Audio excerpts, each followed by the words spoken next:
My name is Sarah Chen, and at 28, I thought I knew everything about my family.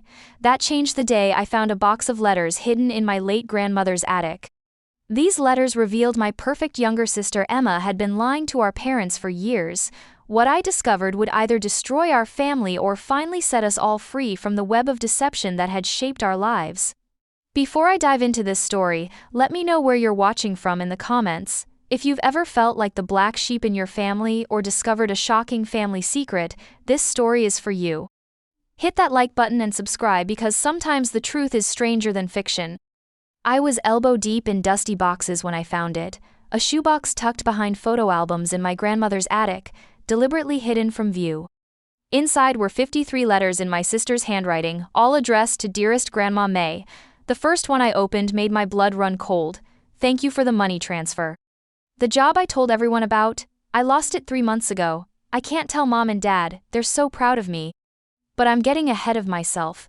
To understand why those letters shattered everything I thought I knew about my family, you need to understand how we got here. Growing up in suburban Portland, Oregon, Emma and I were the classic example of two sisters who couldn't be more different. She was 3 years younger, blonde where I was brunette, outgoing where I was introverted, and seemingly perfect where I was, well, decidedly not.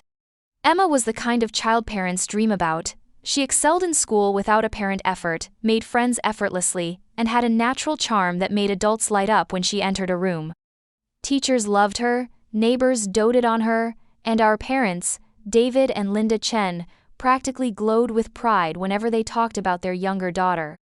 I, on the other hand, was what you might charitably call a late bloomer. I struggled with math, preferred books to people, and had an unfortunate tendency to say exactly what I was thinking at the worst possible moments. While Emma collected academic awards and social invitations, I collected participation trophies and polite rejections. The comparison was constant and crushing.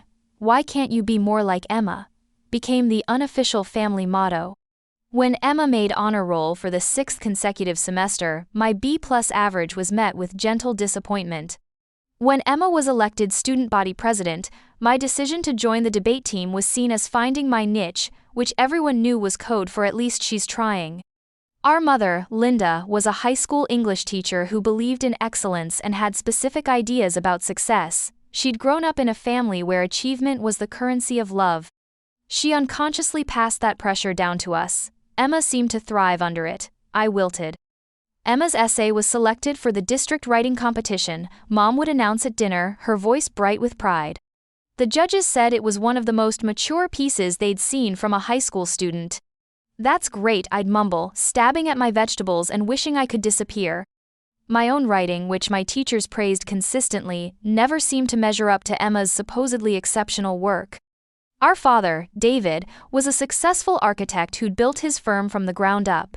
He valued innovation, creativity, and what he called making your mark on the world. Emma seemed destined to do exactly that, while I appeared content with mediocrity, at least in his eyes. By high school, the pattern was firmly established. Emma was the golden child who could do no wrong, and I was the one who tried hard but never quite measured up.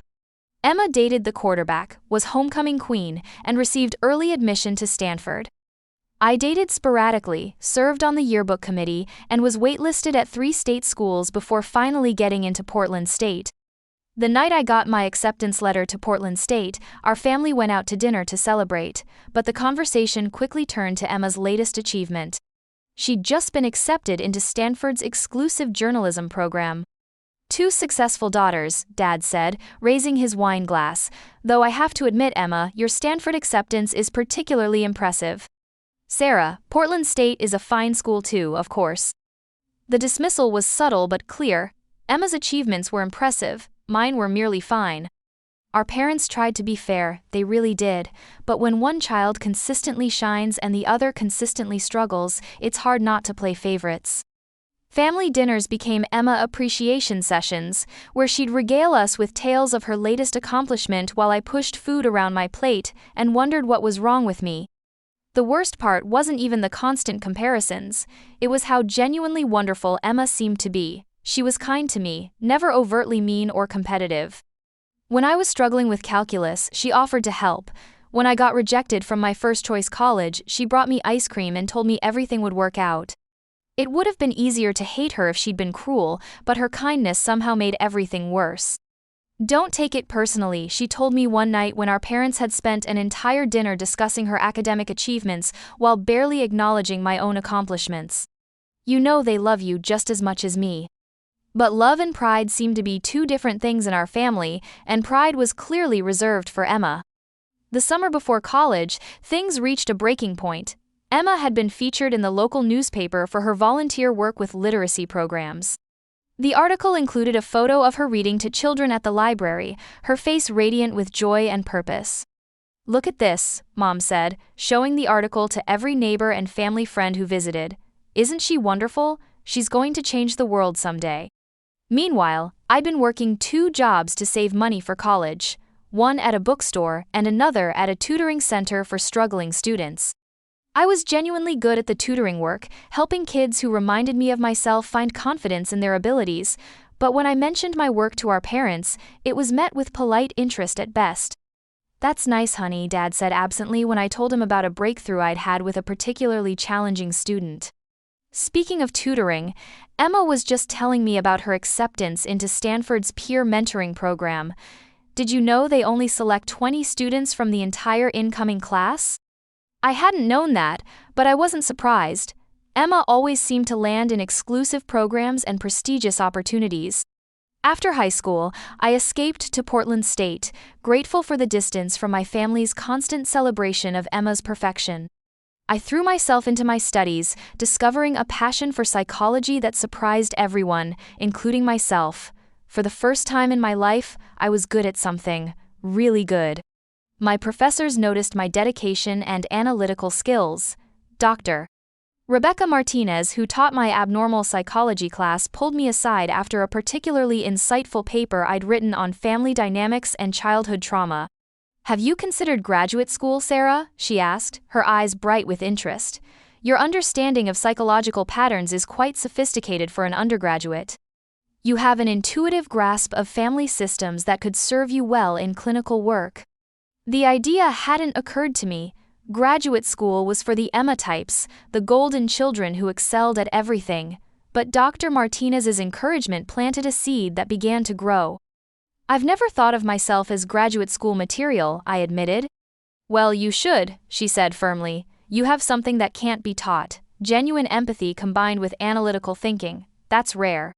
For the first time in my academic life, a professor was telling me I had something special. Something that couldn't be learned from textbooks or inherited through good genes. It was mine. During my junior year, I applied for a summer research position in Dr. Martinez's lab. To my amazement, I got it. The work was challenging but fascinating. We were studying the effects of sibling dynamics on adult mental health, ironically appropriate given my own situation. "Your insights into family hierarchies are remarkable," Dr. Martinez told me one day as we analyzed data. "You seem to understand these patterns on an intuitive level. Have you experienced some of these dynamics personally?" I hesitated, then decided to be honest. "I'm the older sister who never quite measured up," I said. "My younger sister is, well, she's everything parents want their children to be." Dr. Martinez nodded thoughtfully. "That experience, as painful as it might have been, is probably what makes you so good at this work. You understand the family scapegoat dynamic from the inside." The term family scapegoat hit me like a lightning bolt. I'd never heard it before, but it described my role in our family perfectly. I was the one who carried the family's dysfunction, who absorbed the pressure and disappointment so that Emma could remain golden. The following semester, I was invited to co-author a paper with Dr. Martinez on birth order and self-esteem. When it was accepted for publication in a peer-reviewed journal, I called home excited to share the news. "That's wonderful, honey," Mom said, though I could hear the distraction in her voice. "Speaking of publications, did we tell you Emma's internship supervisor said her work was so impressive they're considering offering her a full-time position after graduation?" She's only a sophomore, but apparently her journalism skills are already at a professional level. My moment of triumph deflated like a punctured balloon. Even when I achieved something genuinely significant, it was immediately overshadowed by Emma's supposedly greater accomplishments. Meanwhile, Emma was conquering Stanford. The updates came regularly through family calls and social media. Emma made Dean's List every semester. Emma joined a prestigious sorority. Emma landed an internship at a major tech company. Emma was featured in the campus newspaper for her innovative journalism project that combined traditional reporting with data analysis. She's pioneering a whole new approach to journalism, Dad explained to me during one of our weekly calls. Her professors say she's revolutionizing how stories can be told in the digital age. I graduated with highest honors in psychology and was accepted into several graduate programs. I chose to stay at Portland State for my master's degree, partly because Dr. Martinez had offered me a full research assistantship, but mostly because I wasn't ready to face my family's lukewarm response to my achievements. Emma graduated summa cum laude from Stanford with a double major in journalism and computer science. She immediately landed what sounded like a dream job at a top tech company in Silicon Valley. The celebration dinner my parents threw for her was attended by half the neighborhood, complete with a cake shaped like a computer and a slideshow of her college achievements. When I'd graduated with honors a month earlier, we'd had a quiet family dinner at Applebee's. The contrast wasn't lost on me. During graduate school, I threw myself into my research and clinical training. I was studying family systems therapy, drawn to understanding how families like mine developed such rigid roles and hierarchies.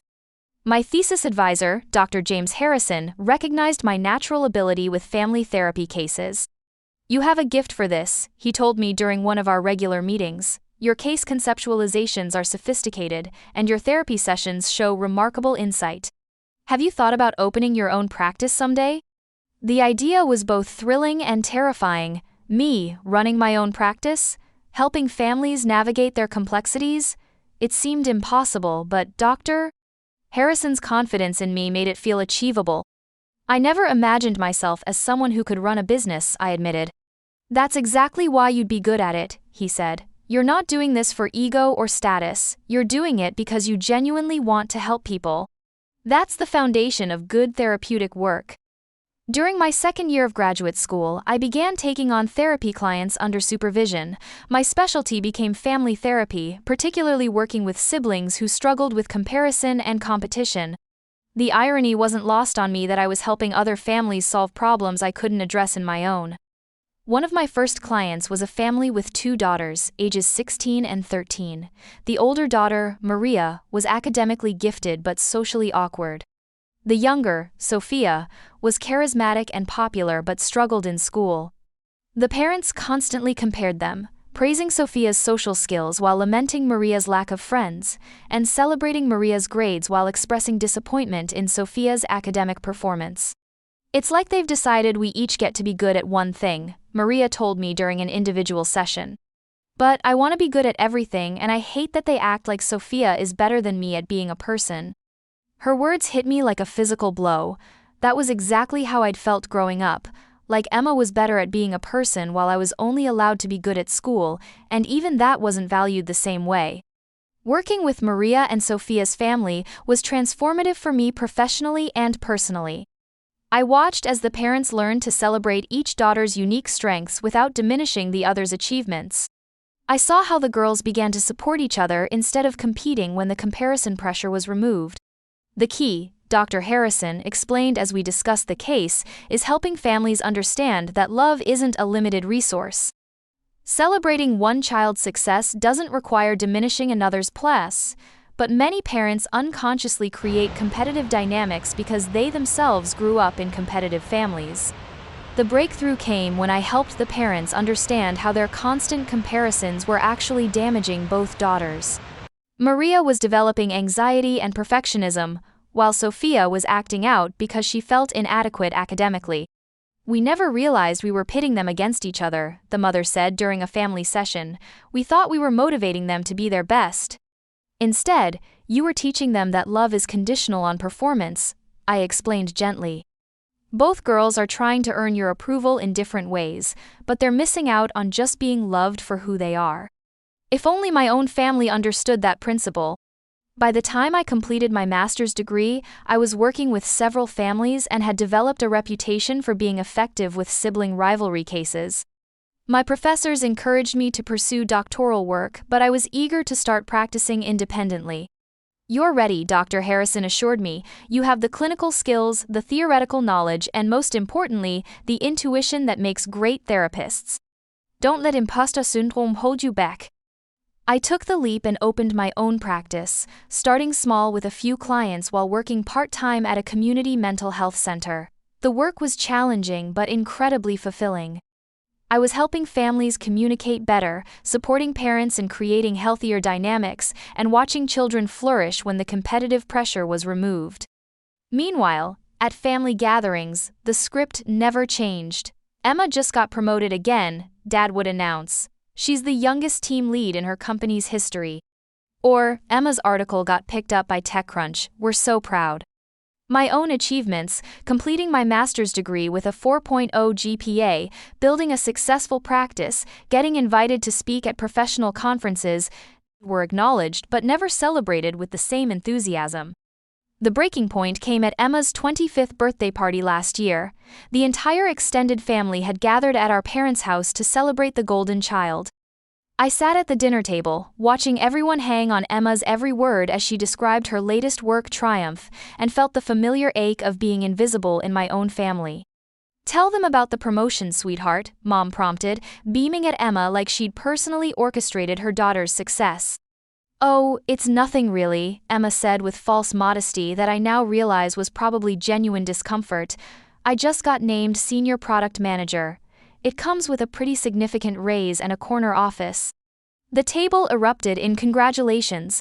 Aunts and uncles peppered her with questions about her success. Cousins asked for career advice. My cousin Jake, who was struggling to find work after college, looked at Emma with obvious envy. "How do you do it?" he asked. "How do you make everything look so easy?" Emma laughed, but I caught something in her expression, a flicker of something that looked almost like panic. "I guess I've just been lucky," she said. "Right place, right time, you know?" At the time, I thought her discomfort was false modesty. Now I wonder if it was the weight of maintaining a lie. I excused myself to the bathroom and cried quietly, wondering if I would ever be enough for this family.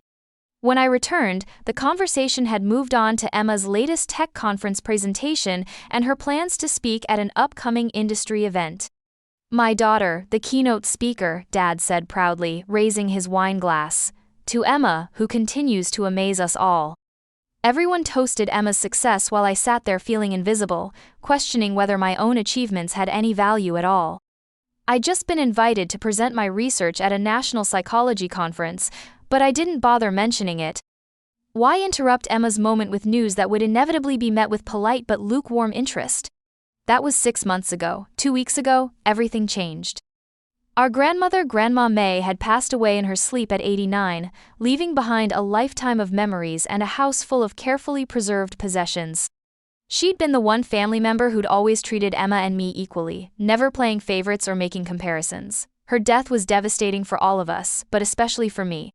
She'd been my safe harbor in a family that often made me feel adrift. Grandma May had immigrated from Taiwan as a young woman, working multiple jobs to support her family while learning English and navigating a new culture. She understood struggle in a way that my parents, who'd grown up middle class and comfortable, never had. Success isn't just about achievements, she'd told me once when I was particularly down about my parents' latest comparison between Emma and me. "It's about character, about helping others, about being true to yourself. You have all of those things, Sarah. Don't let anyone make you forget that." As the only grandchild living locally, I'd volunteered to help clean out her house before it went on the market. It was emotionally exhausting work, going through a lifetime of belongings and deciding what to keep, donate, or discard.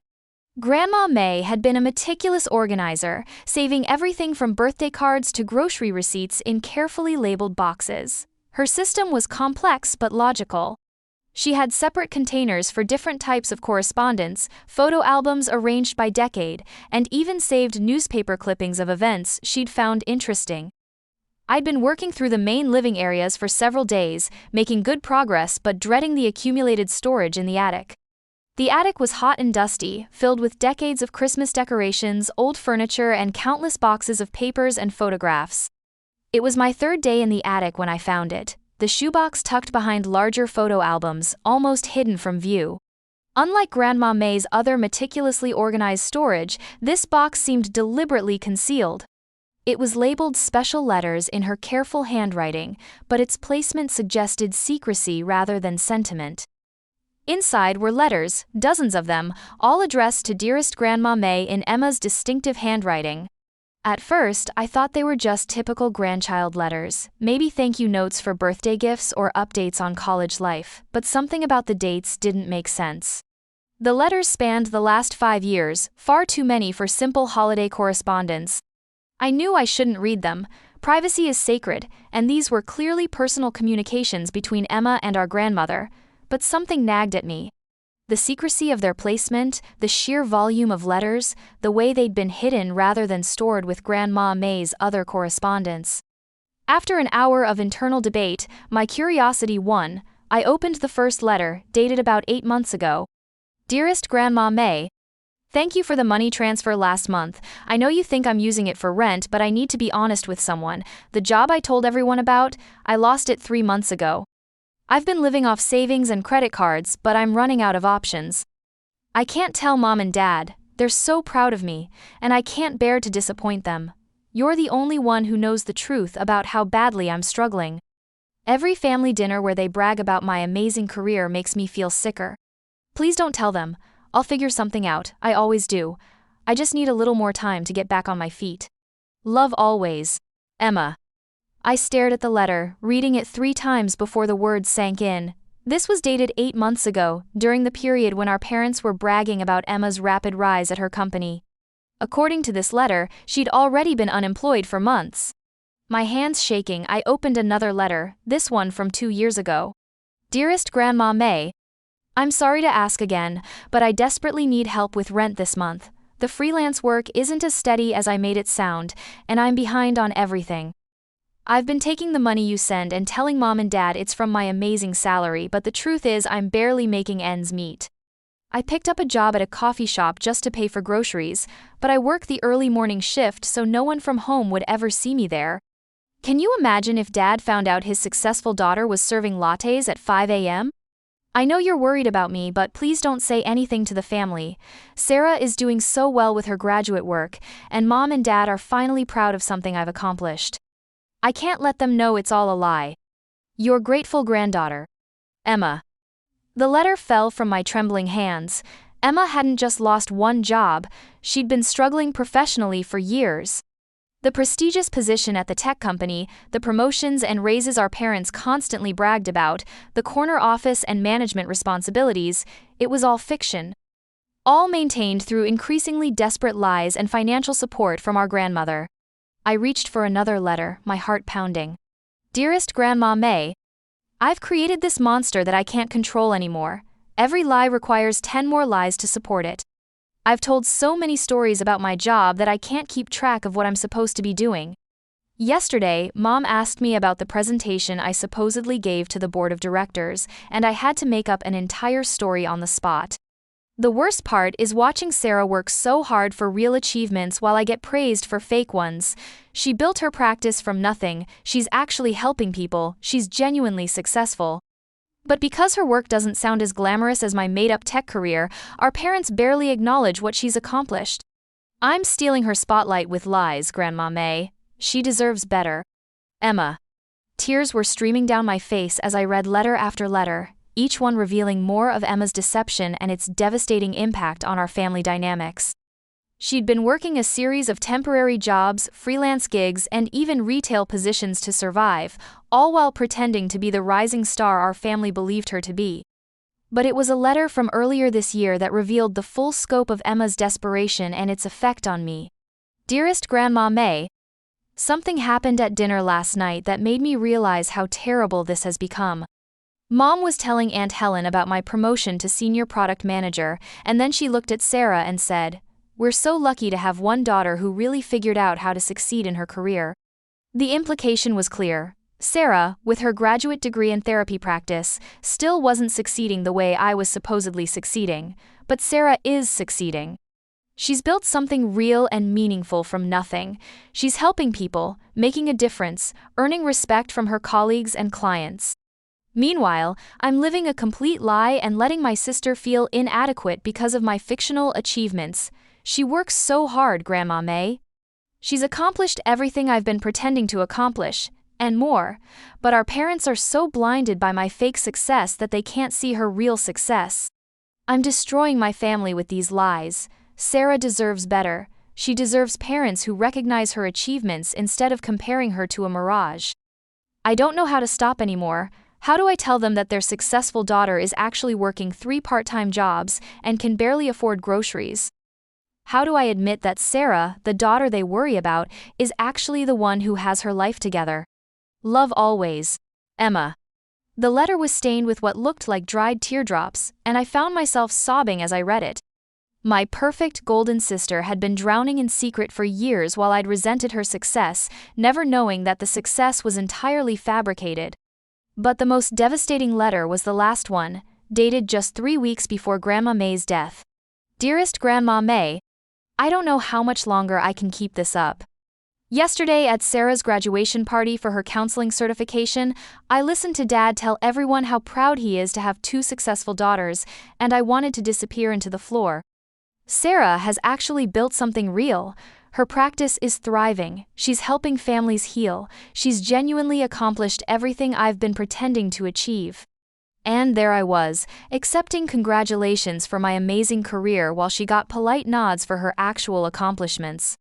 The worst part is that she looked so happy about her certification, so proud of herself, and then I watched that light dim when Dad immediately started talking about my latest promotion. I'm stealing her moments, Grandma May. I'm stealing the recognition she deserves. I've been living this lie for so long that I don't know how to stop. How do I tell them that everything they believe about me is false? How do I admit that Sarah, the daughter they always worried about, is actually the successful one? You've been sending me money you can barely afford, sacrificing your own comfort to maintain my deception. I can't keep letting you do that. I'm going to try to find a way to tell the truth soon. Thank you for loving me even when I couldn't love myself. Emma.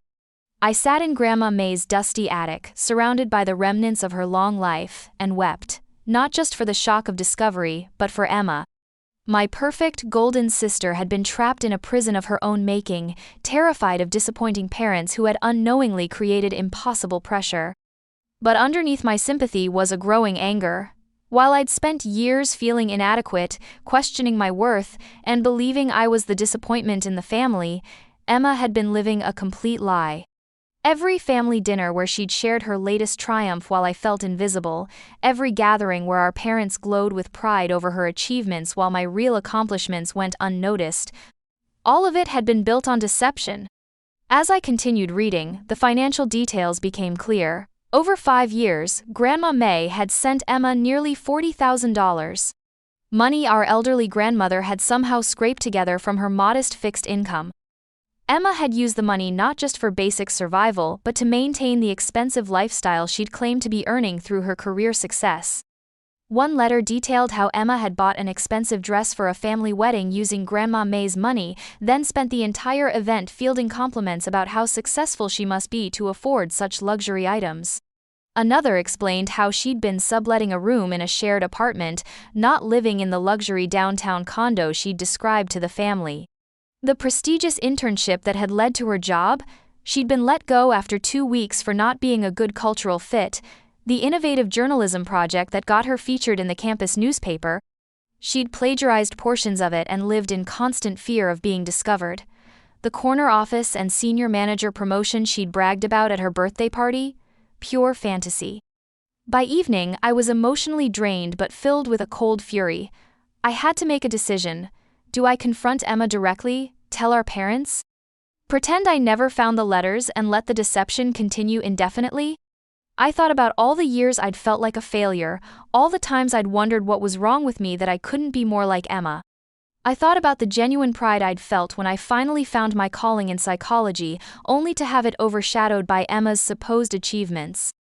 I thought about my parents, who had spent years praising a daughter who didn't exist while taking for granted the one who was actually building a meaningful life. I thought about Grandma May, who had sacrificed her own financial security to enable Emma's deception, and who had carried the weight of this secret alone until her death. The anger won. I called Emma that night, my voice steadier than I felt. "We need to talk. Can you come to Portland this weekend?" "Of course," Emma said, immediately concerned. "Is everything okay? How's the house cleaning going? I know it's been emotional dealing with Grandma May's things." "Just come," I said. "We'll talk when you get here." Emma arrived Saturday morning, looking as polished and successful as always in her designer jeans and expensive sweater. She'd driven up from the Bay Area in a car I now realized she probably couldn't afford, playing the part of the successful tech executive right up to my doorstep. She hugged me tightly at the door, and for a moment, I almost wavered. This was still my sister, the person who'd brought me ice cream when I was heartbroken, who'd helped me study for exams, who'd genuinely celebrated when I got into graduate school. But then I thought about the letters, about the years of deception, about all the times I'd felt inadequate while Emma basked in undeserved praise. "Coffee?" I offered, leading her to my kitchen.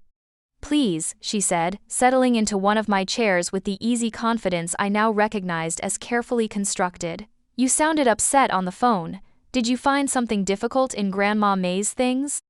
I poured 2 cups of coffee and set them on the table, then went to my purse and pulled out the shoebox. Emma's face went white when she saw it. "I found these in Grandma May's attic," I said quietly, sitting down across from her. 53 letters spanning 5 years. "Would you like to explain?" Emma's carefully composed facade crumbled instantly. Her hands shook as she reached for her coffee cup, tears already spilling down her cheeks. "Sarah, she began, then stopped, unable to find words. 5 years, I said, my voice harder than I intended. 5 years of lies, Emma. While I've been sitting at family dinners feeling like a failure, listening to Mom and Dad praise your amazing career, you've been unemployed or working retail jobs and taking money from our grandmother. It wasn't supposed to go on this long, Emma whispered, her perfect composure completely gone. It started with just one job loss, and I thought I'd find something else quickly. But then months passed and everyone was so proud and I didn't know how to tell them the truth. So you decided to let me feel like garbage instead? The words came out sharper than I'd intended, but I was too angry to soften them. Do you have any idea what it's been like, Emma? Constantly being compared to you? Always coming up short? Feeling like I was the disappointment when you were the one lying about everything? Emma was crying openly now, mascara streaking down her cheeks. I never meant for it to hurt you. I hated the comparisons too. I wanted to tell you the truth so many times, but I was so ashamed. But you didn't, I said. You let me believe I wasn't good enough for years while you took credit for achievements that didn't exist. Do you know how many times I questioned my worth because of your fake success? We sat in silence for several minutes, Emma crying and me trying to process the magnitude of what I'd discovered. The betrayal felt like a physical wound, but underneath the anger was a growing understanding of the impossible situation Emma had created for herself. The worst part, Emma said finally, her voice barely audible, is that you're actually the successful one. You found something you're passionate about, you built a practice from nothing, you're helping people change their lives. You did everything I was pretending to do, and I've been so jealous of your real accomplishments while taking praise for fake ones. This admission hit me unexpectedly hard. All these years I'd been envying Emma's success while she'd been envying mine. Why didn't you tell me? I asked, my anger softening slightly. We could have figured something out together. Because you were already struggling with feeling inadequate, Emma said, meeting my eyes for the first time since I'd shown her the letters. How could I add to that burden by admitting I was failing too? At least if one of us was the disappointment, it protected you from being the only one. The twisted logic of her reasoning was almost more painful than the deception itself. She'd maintained her lie partly to protect me from feeling like even more of a failure, not realizing that her supposed success was exactly what was making me feel inadequate. What about Grandma May? I asked. She was sending you money she could barely afford. You know how careful she was with finances. Emma's face crumpled further. She insisted on helping once she knew the truth. I tried to refuse at first, but she said she'd rather go without luxuries than see me homeless. The guilt has been eating me alive, Sarah. Every dollar she sent made me feel worse about the lies, but I didn't know how to stop. I thought about our grandmother, who'd lived modestly in her later years, always insisting she had everything she needed when we offered to help with expenses. Had she been sacrificing her own security to maintain Emma's facade? How much, I asked, though I already knew from reading the letters. Around $40,000, Emma whispered, confirming what I'd learned from her correspondence with Grandma May. The number hit me like a physical blow, $40,000 that our elderly grandmother had somehow scraped together to help Emma maintain a lie that was destroying our family dynamics. We have to tell them, I said finally. I know, Emma nodded miserably. I've known for months that I needed to come clean. Grandma May was encouraging me to tell the truth before she died, but I didn't know how to begin. How do you admit that everything your family believes about you is a lie? We'll do it together, I heard myself saying, surprising us both. Despite my anger, despite the years of pain her deception had caused, she was still my sister. And now that I understood the pressure she'd been under, the impossible situation she'd created for herself, I couldn't abandon her completely. Really? Emma looked up at me with hope for the first time since I'd shown her the letters. Yes, but on one condition, I said firmly. No more lies, ever, about anything. If we're going to rebuild any kind of relationship, and if our family is going to heal from this, it has to be based on complete honesty. Emma nodded eagerly. I promise. I'm so tired of lying, Sarah. I don't even remember who I really am anymore underneath all the pretending. We spent the rest of the day planning how to tell our parents. Emma called them and asked if we could all have dinner together the following evening. We have something important to discuss, she said, which immediately set off their parental alarm bells. Is everything okay? I heard Mom asking through the phone. Are you sick? Is Sarah okay? Did something happen with Grandma May's house? We're both fine, Emma assured her, though her voice was shaky. We just need to talk to you about something. We'll explain everything tomorrow. That evening, I helped Emma write down what she wanted to say, knowing that the emotional weight of the confession might make her forget important details. We decided I would be there for moral support, but this was Emma's truth to tell. What if they hate me? Emma asked as we worked on her notes. What if they never forgive me for lying for so long? They won't hate you, I said, though I wasn't entirely sure. They'll be hurt and confused, but they love you. That's not going to change. Though they're also going to have to confront how their favoritism contributed to this situation. Do you think they'll understand why I did it? She asked quietly.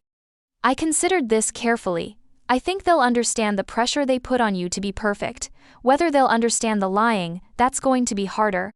The next day, we drove to our parents' house together. Emma was nervous, picking at her nails and checking her reflection compulsively in the visor mirror.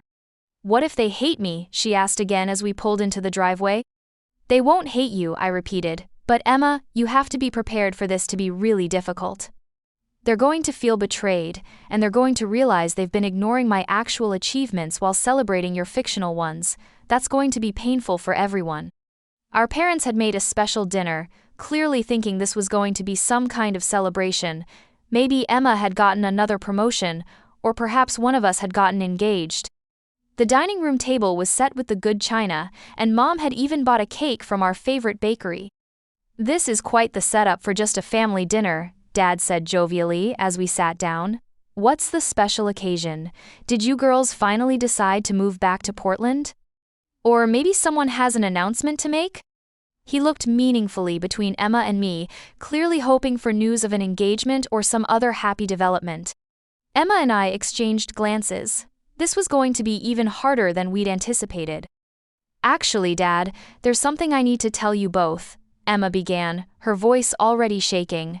Something I should have told you years ago. The cheerful atmosphere at the table shifted immediately. Mom set down her fork, her face creasing with concern. What is it, sweetheart? She asked gently. Emma took a deep breath and launched into her confession. She started with losing her first job after college, explained how the lies had snowballed, and detailed the financial help she'd been receiving from Grandma May. With each revelation, our parents' faces reflected a journey from confusion to shock to hurt. She told them about the coffee shop job she'd worked to pay for groceries while pretending to have a high-paying tech position. She explained how she'd been living in a shared apartment, not the luxury condo she'd described. She detailed the series of temporary jobs and freelance gigs that had actually comprised her amazing career. The promotions you've been bragging about to your friends, Emma said, her voice breaking, they don't exist. The corner office, the management position, the tech conference presentations, I made it all up. When Emma finished, the silence in the room was deafening. Dad stared at his plate, his jaw working silently. Mom looked between Emma and me, as if hoping one of us would say this was all an elaborate joke. $40,000? Dad finally said, his voice barely above a whisper. Grandma May sent you $40,000? Emma nodded miserably. I tried to refuse at first, but she insisted. She said family takes care of family, and she couldn't bear to see me struggling. That money was probably her entire emergency fund, Mom said, tears starting to form. She was always so careful with finances, always insisting she didn't need help from us when we offered. The guilt on Emma's face was devastating to watch. I know how terrible this is. I've been trying to figure out how to pay her back, but… You can't pay her back, Dad interrupted, his voice sharp with pain. She's gone, Emma. The money's gone, the time is gone, and we've all been living in a fantasy. David, Mom said softly, placing a hand on his arm. No, Linda, he said, standing up abruptly. I need to understand this. Emma, for 5 years you've been lying to us. Every phone call, every visit, every family gathering, all of it was based on deception. And Sarah… He turned to me and I saw confusion and dawning horror in his eyes. Did you know about this? I just found out yesterday, I said, when I found the letters in Grandma May's house.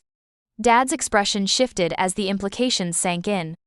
All those times we compared you to Emma, all those dinner conversations about her success while your achievements seemed… He trailed off, the weight of realization hitting him.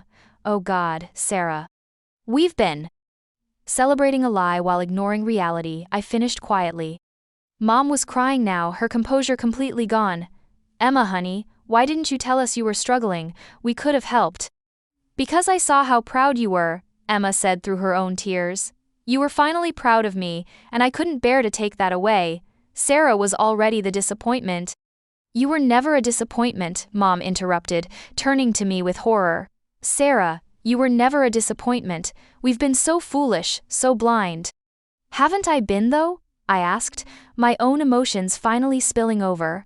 For my entire life I've felt like I was never quite good enough. Every achievement I had was overshadowed by Emma's supposed greater success. Do you know what it's like to constantly feel like you're failing at being the daughter you thought your parents wanted? Dad sat back down heavily, his face pale. We did that. We made you feel that way. Not just me, I said, looking at Emma. You made Emma feel like she had to be perfect to earn your love. She was so terrified of disappointing you that she lived a lie for 5 years rather than admit she was struggling. The conversation continued for 2 hours, with tears, recriminations, and slowly, the beginning of understanding. Our parents were devastated, not just by Emma's deception, but by the realization of how their behavior had damaged both their daughters. We owe you a tremendous apology, Dad said to me as the evening wound down. We've spent years praising Emma for achievements that didn't exist while taking your real accomplishments for granted. That's inexcusable. I participated in it too, Emma added quietly. I let you feel inferior while I knew the truth. I'm so sorry, Sarah. And Emma, Mom said, reaching across the table to take her hand, we're sorry we made you feel like you had to be perfect to earn our love. Love isn't supposed to be conditional on achievements. What happens now? Emma asked, her voice small. Now we figure out how to be an honest family, Dad said. It's going to take time to rebuild trust, and we all have work to do. The healing didn't happen overnight. In fact, it took months of difficult conversations, family therapy sessions, and careful rebuilding of trust. Emma found a therapist to help her understand why she'd felt compelled to maintain such an elaborate deception. Our parents enrolled in counseling to address their pattern of favoritism and learn how to support both daughters equally. Dr. Patricia Williams, the family therapist we started seeing together, helped us understand the dynamics that had created our dysfunctional family system. Emma, you became what we call the golden child, she explained during one of our sessions. You received praise and attention, but it came with enormous pressure to maintain perfection. When you inevitably faced setbacks, you felt you had no choice but to hide them because failure wasn't part of your assigned role. She turned to me. Sarah, you became the scapegoat or lost child. You absorbed the family's dysfunction and learned to expect less attention and validation. Both roles are harmful and unrealistic. How do we change it? Mom asked, tears in her eyes. How do we undo years of this behavior? It starts with acknowledging the harm that was done, Dr. Williams said, and then it requires consistent, intentional effort to create new patterns. Sarah's achievements need to be celebrated with the same enthusiasm you showed for Emma's fictional ones. Emma needs to know she's loved for who she is, not what she accomplishes. The financial situation was more complicated. Emma had been living beyond her means for so long that she was deeply in debt, not just from her own expenses, but from the money she'd borrowed against future earnings she'd never actually received. Our parents helped her create a realistic budget and payment plan, and slowly she began to rebuild her financial life. More importantly, Emma finally started being honest about her career struggles. She'd been working a series of temporary positions, too proud to apply for jobs she felt were beneath her Stanford education. With our support and therapy, she began to explore opportunities that matched her actual skills and interests rather than the image she'd been trying to maintain.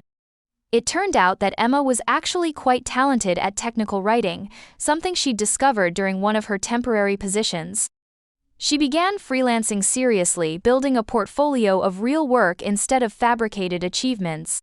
Within 6 months, she'd landed a stable position at a mid-sized tech company, not the prestigious role she'd been pretending to have, but honest work that she was genuinely good at. It's strange, she told me during one of our weekly sister dinners we'd started having. The real job is actually more satisfying than the fake one ever was. There's something to be said for earning your success instead of pretending to have it. The most difficult part of the healing process was rebuilding the relationship between Emma and me. Years of resentment don't disappear overnight, and I struggled with feeling both betrayed and protective of my sister. I don't know how to forgive you, I told her during one particularly difficult conversation. Part of me understands why you did it, but part of me is still so angry about all those years I felt worthless. I don't know how to forgive myself either, Emma replied. I stole something from you, your rightful place in this family. I let you believe you weren't good enough when you were actually doing everything right. Slowly, carefully, we began to rebuild our relationship on a foundation of honesty rather than competition. Emma started coming to family dinners without elaborate stories about her career. Instead, she'd talk about the article she was writing, the colleague who'd given her helpful feedback, or the satisfaction of completing a challenging project. Our parents, meanwhile, made a conscious effort to celebrate my achievements with the same enthusiasm they'd shown for Emma's fictional ones. When I got a contract to provide counseling services for a local school district, they called all the relatives to share the news. When I was featured in a professional journal for my work with adolescents, they framed the article and hung it in their living room. I can't believe we missed all of this, Dad said one evening as he read the article. You've been doing incredible work, and we were too busy being impressed by lies to notice. The changes felt awkward at first, like we were all reading from scripts of how a healthy family should behave, but gradually, the new patterns became natural. Our parents learned to ask both daughters about their lives with equal interest. Emma learned to share genuine struggles and successes without embellishment. I learned to accept praise and recognition without immediately deflecting or minimizing my accomplishments. You know, Dr. Williams said during one of our later family sessions, healing from family dysfunction often requires first acknowledging the roles everyone played in creating and maintaining unhealthy patterns. You've all shown remarkable courage in facing these difficult truths. A year after the revelation, we held a memorial service for Grandma May. As we went through her belongings to donate to charity, we found something that brought us all to tears, a journal where she'd written about her granddaughters. The entries about Emma were filled with worry and love, documenting her grandmother's struggle between helping her maintain the deception and encouraging her to tell the truth. I know Emma is struggling, but I can't bear to see her suffer. I've enabled her lies too long, but breaking her trust might break her spirit. I pray she finds the courage to tell the truth. But the entries about me were a revelation. Sarah called today to check on me. One entry read, "She always remembers to ask about my doctor appointments and whether I need anything from the store." Emma gets all the praise for her career, but Sarah is the one who shows love through actions. I wish David and Linda could see how special their older daughter is. Another entry, from just a few months before Grandma May's death, was even more poignant. I worry that I've enabled Emma's deception too long. Sarah deserves to know she's the truly successful one. I pray Emma finds the courage to tell the truth before it destroys their whole family." Reading those words, I realized that Grandma May had seen through the family dynamics all along. She'd helped Emma out of love and concern, but she'd never been fooled about which granddaughter was actually thriving. "She knew," Emma whispered, tears streaming down her face. "She knew the whole time that you were the one really succeeding, and she still helped me lie." "She helped you because she loved you," I said, putting my arm around my sister. "But she loved me too, enough to see the truth when our parents couldn't."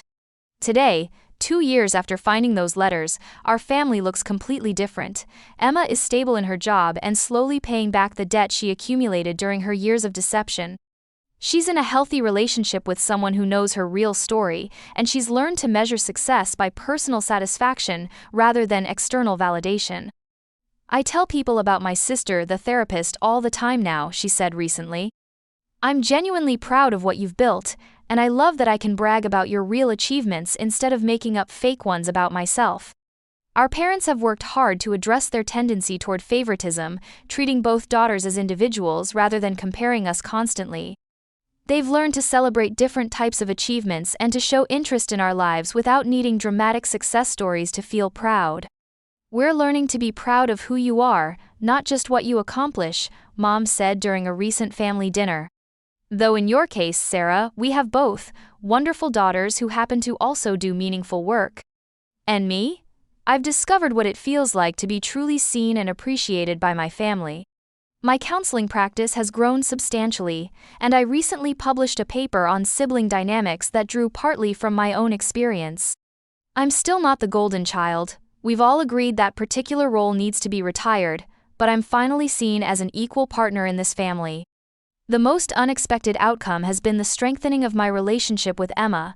We're closer now than we've ever been, bonded by the shared experience of almost losing each other to lies and resentment.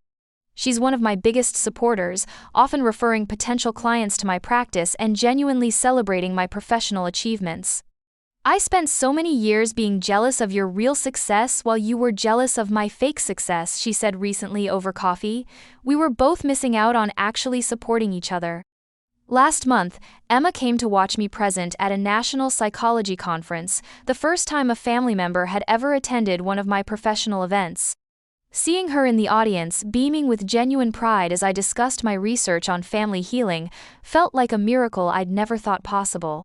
"That was incredible," she said afterward, hugging me tightly. "I understood maybe half of what you said, but I could tell everyone else was impressed. You're really good at this, aren't you?" "I am," I said, finally able to accept the praise without deflecting. "I worked really hard to get here." "It shows," she said. "I'm sorry it took me so long to see it." The letters that started this whole journey are still in my possession, carefully preserved in Grandma May's original shoebox. I keep them not as evidence of Emma's deception, but as a reminder of how dangerous family secrets can be and how healing comes only through truth. Sometimes I wonder what would have happened if I'd never found those letters, if Emma had continued the deception indefinitely. Would I have spent my entire life feeling inadequate? Would Emma have eventually collapsed under the weight of her lies? Would our grandmother's sacrifices have continued until she had nothing left to give? I prefer not to dwell on those possibilities. Instead, I focus on what we've built from the ruins of our old family dynamic, genuine relationships based on truth, respect for each other's actual achievements, and the understanding that love doesn't require perfection. Dr. Williams helped us understand that families often assign roles to children: the achiever, the rebel, the caretaker, the problem. And these roles can become prisons that limit everyone's potential for growth. "The beautiful thing about your family's journey," she told us during our final session, "is that you've all chosen to step outside those limiting roles. Emma is no longer trapped by the need to be perfect, Sarah is no longer invisible, and your parents are learning to see their daughters as whole people rather than one-dimensional roles." The healing process also taught me valuable lessons that I now use in my practice with other families. I've become specialized in working with families dealing with sibling rivalry, perfectionism, and the aftermath of family secrets. Your personal experience gives you a depth of understanding that can't be taught, my supervisor mentioned during a recent consultation. Your clients trust you because they can sense that you've been where they are. One of my most rewarding cases involved a family with 3 children where the middle child had been lying about her grades for 2 years. Terrified of disappointing parents who praised her siblings' achievements while barely acknowledging her own, working with them I saw echoes of my own family's journey. The lying isn't the real problem, I explained to the parents during a family session. It's a symptom of a child who feels she has to be perfect to be loved. The solution isn't punishment, it's creating an environment where she feels safe to fail and still be valued. 6 months later, that family had transformed their dynamics completely, and the daughter was thriving academically and emotionally without the burden of maintaining perfect grades. If you're watching this and recognizing your own family in this story, whether you're the successful child hiding struggles or the disappointment feeling overlooked, I want you to know that change is possible. It requires courage to tell the truth, grace to forgive, and time to rebuild, but authentic relationships are worth the difficult work of getting there. The most important lesson I've learned is that there's no such thing as a perfect child or a disappointing one. There are just human beings trying their best, making mistakes, and hopefully learning from them. Our worth isn't determined by external achievements or family rankings. It comes from how we treat each other, how honestly we live, and how courageously we face our own flaws. Emma isn't perfect, and neither am I, but we're both real now, in a way we never were before, and that's worth more than any imaginary achievement could ever be. As I finish writing this story, I'm sitting in my office where I see families every day who are struggling with their own versions of comparison, competition, and conditional love. On my desk is a photo from last Christmas, our first holiday where both Emma and I felt genuinely valued by our parents. We're all laughing at something Dad said, and for the first time in any family photo, neither Emma nor I is performing. We're just being ourselves. The journey from that dusty attic where I found the letters to this moment of genuine family connection hasn't been easy. There were setbacks, arguments, and moments when I wondered if the truth had done more harm than good, but looking at that photo, seeing the authentic joy on all our faces, I know we made the right choice. Have you ever discovered a family secret that changed everything? How did you handle learning that someone you trusted had been living a lie? Share your experiences in the comments below, and remember, sometimes the most devastating discoveries lead to the most healing transformations. Don't forget to like this video if it resonated with you, and subscribe for more real stories about family, forgiveness, and finding your way back to truth. Thank you for listening to my story, and remember, you are enough, exactly as you are, without any lies or pretenses needed. The truth may be painful at first, but it's the only foundation strong enough to build genuine love upon, and that love, messy, imperfect, but real, is worth fighting for.